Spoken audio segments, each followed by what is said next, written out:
அன்பானவர்களே, இந்த அன்பின் நன்னாளிலே உங்களை சந்திப்பதில் மிக்க மகிழ்ச்சி அடைகிறேன். இன்றைக்கு உலகம் முழுவதும் பார்த்தீங்கன்னா வேலண்டைன்ஸ் டே அப்படின்னு சொல்லி எல்லாரும் கொண்டாடி கொண்டு இருக்கிறார்கள். நாமும் கர்த்தரோடு கர்த்தருடைய வார்த்தையிலே அன்பு வைத்து ஒரு சிநேகித்து கர்த்தருடைய அன்பை பிரஸ்தாபப்படுத்துகிறவர்களாக இருக்கிறோம்.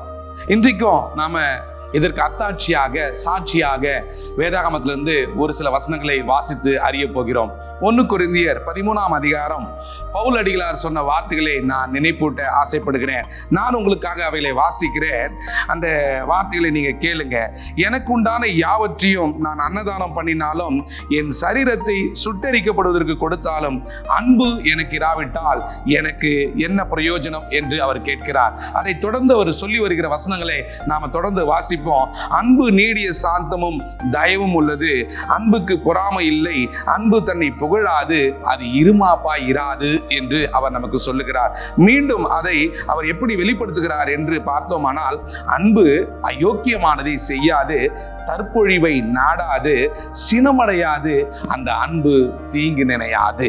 அதே அன்பு அநியாயத்தில் சந்தோஷப்படாமல் சத்தியத்திலே சந்தோஷப்படும் என்று அவர் நமக்கு தெரிவிக்கிறார். மீண்டும் அந்த அதிகாரத்துல, அந்த 13ஆம் அதிகாரத்துல தொடர்ந்து அந்த அன்புக்குரிய வசனங்களை நம்ம வாசித்து அறிய கர்த்தர் நம்மை ஏவுகிறார். பாருங்க, அது சகலத்தையும் தாங்கும், சகலத்தையும் விசுவாசிக்கும், சகலத்தையும் நம்பும், சகலத்தையும் சகிக்குமா. அந்த அன்பு தான் நம்மீது கர்த்தர் வைத்து நமக்காக இன்றைக்கு இறங்கி வந்து நம்மோடு கூட பேசி கொண்டிருக்கிறார். இந்த கிறிஸ்து, இந்த தேவன் இன்றைக்கு மாத்திரம் நம்மோடு கூட பேசவில்லை, அவர் தன்னுடைய அன்பை சிலுவையிலே வெளிப்படுத்தினார். இன்றைக்கு பாருங்க, நான் என் மகளுக்கு, என் மனைவிக்கு இந்த காதலர் தினம், வேலண்டைன்ஸ் டே அப்படின்னு சொல்ற இந்த உலக பிரகாரமான நாளில் ஏதாவது ஒரு கிஃப்ட் கொண்டு போய் வாங்கி கொடுத்து அவருடைய அன்பை சம்பாதித்து கொள்ள பார்ப்போம். ஆனா கர்த்தர் அன்றைக்கே தம்முடைய மேலான அன்பை, எல்லா மனிதர்களுக்கும் காட்டிலும் மேலான அன்பை சிலுவையில் வெளிப்படுத்தினார். அந்த அன்பை குறித்து தான் பவுல் அதே அன்போடு கூட நாம் இருக்க வேண்டும் என்று அதை நமக்கு தெரியப்படுத்துகிறார். அந்த அன்பு பாருங்க, அன்பு ஒரு காலம் ஒழியாதான்.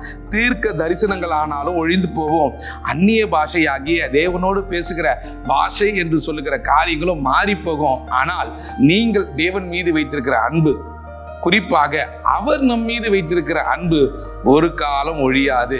அந்த அன்பு எல்லாவற்றையும் தாங்கினது. நம்முடைய எல்லா மீறுதலுக்காகவும், நம்முடைய எல்லா குற்றங்களுக்காகவும் அந்த அன்பு இறங்கி வந்தது. அந்த மேலான அன்பிற்காக நாம நன்றி சொல்ல கடமைப்பட்டிருக்கிறோம்.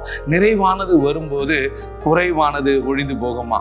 நீங்க இன்றைக்கு இந்த நாள்ல இதை செய்தியை நீங்க கேட்டுக்கொண்டிருக்கிற உங்களுக்கு தான் கர்த்தர் சொல்றாரு, நான் உங்கள் மீது வைத்திருக்கிற அன்பு மகா பெரிய அன்பு.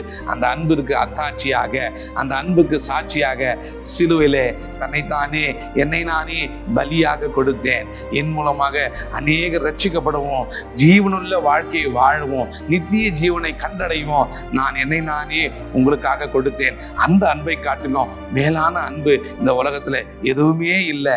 மகனே, மகளே என்று அவர் நமக்கு இந்த வசனங்கள் மூலமா இன்றைக்கு நினைவுபடுத்தியிருக்கிறார். நீங்களும் அதே அன்பை கொண்டிருந்தவர்களாய் உங்கள் குடும்பங்களை, உங்களுடைய காரியங்களை நடப்பிக்கும் போது தேவன் அன்பாகவே உங்களுக்கு இருக்கிறார். அந்த அன்பு மகா பெரிய அன்பு, உங்களை மாற்றி அமைத்த அன்பு.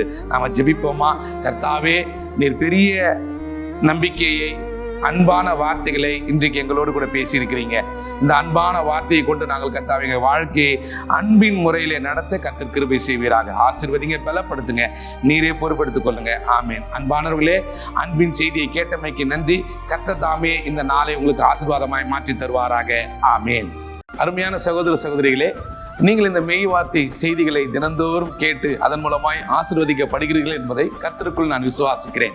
நீங்கள் பெற்ற நன்மைகளை எங்களுக்கு தெரிவிக்க மறவாதிருங்கள். கீழே கொடுக்கப்பட்டிருக்கிற அலைபேசி எண்களிலே நீங்கள் அழைத்து நீங்கள் பெற்ற நன்மைகளை சாட்சியாக எங்களுக்கு அறிவிக்கலாம். அது நீங்களும் நாங்களும் சேர்ந்து தேவனை மகிமைப்படுத்த உதவியாக இருக்கும். இன்றைய நாள் உங்களுக்கு நல்ல நாளாக அமைய கர்த்தருக்குள் நான் விசுவாசிக்கிறேன், ஸ்தோத்திரிக்கிறேன். God bless you.